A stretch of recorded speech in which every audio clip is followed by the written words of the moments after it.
Good morning. Okay, for today's edition, we're going to talk about stupid carrier tricks, PPO network version, right? So you've gone self-funded. Hey, good for you. Love it. First step, you're going the right way. You're gonna get rid of some of that insurer bloat and profiteering on your health plan. Very well done. Again, I know you got to be over a certain threshold. 100 to 300 employees, depending upon which state you're in and whether or not you can get the data and whether or not you can get stop loss. I get it. Not everybody can partially self-fund a health plan, but you've partially self-funded, you're doing great. So I was last week with a group of 20 CEOs from across the nation and a very, very, very small group of industry folks like myself. And we were for 2 days sharing best practices and sharing war stories and talking about how to best manage a health plan. Okay, this story came up, and I couldn't believe it. I listened to the discussion on this exact particular instance. Now, we've all seen the story on social media where, hey, I got a bill in the mail and it was only like $700 for my hospital service of whatever, right? But then they found out I have insurance and then the bill became $5,000, right? We've seen those. Those happen at the individual level all the time. If the hospital thinks you don't have insurance, they'll issue you a cash price. And that cash price often, not always, we've seen hospitals that do ridiculous things with cash prices, but often will be less than an insured price. So you think, okay, that's cool. Like, I don't have insurance. My ambulance ride is going to be $1,000. But if I have insurance, it's like 8,000, right? Or whatever that number is. It's some ridiculous number typically. So we've seen that. We've seen social media post that over and over.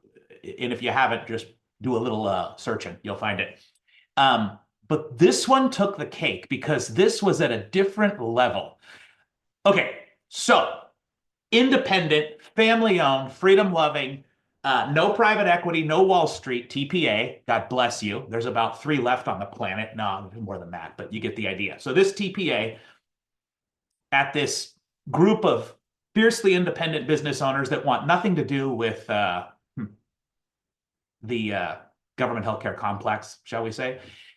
This TPA received a bill from a hospital for round numbers, $100,000. Okay, it was some change, but you get the idea. $100,000. Okay, TPA looks at it. Now, I don't remember if the TPA was processing the price themselves or sending it to the carrier, because this particular client, this insured, had a self-funded health plan with a PPO network. So again, they're like 75% of the way there, right? They're doing the right thing. They're self-funded, but they're using a network. They're using a PPO, thinking that's protecting them.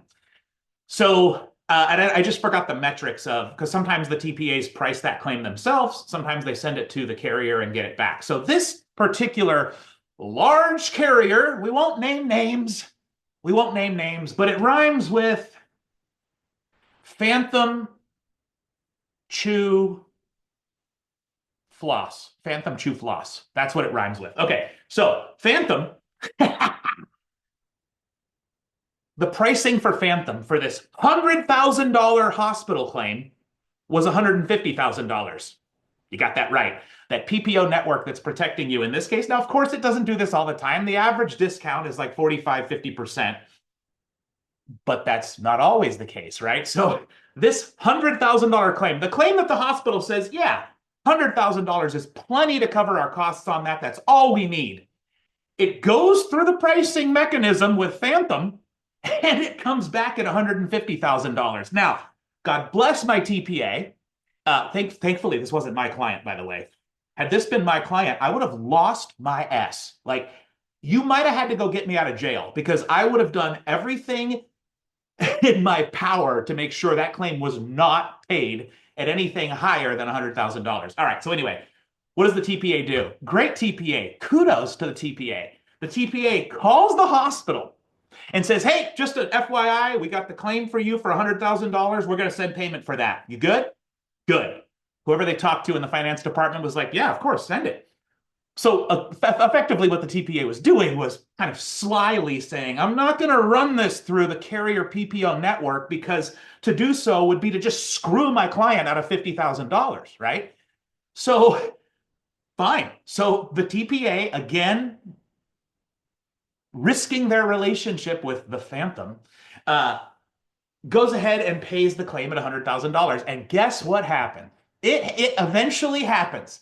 Somebody in the revenue department at the hospital realizes, oh, we had a contract with the Phantom. We should be getting $150,000 for this claim. So the hospital and the PPO network, the Phantom, contact my TPA and say, you can't be doing that. You have to abide by the contract. You can't be steering, or you can't be, reference pricing. But they weren't reference pricing. They were paying the invoice as sent. It's the perfect example of, you got to get out of these network contracts, employers. If you have, let's just say 250 employees, we'll be safe because that's really kind of what you need in California in most cases.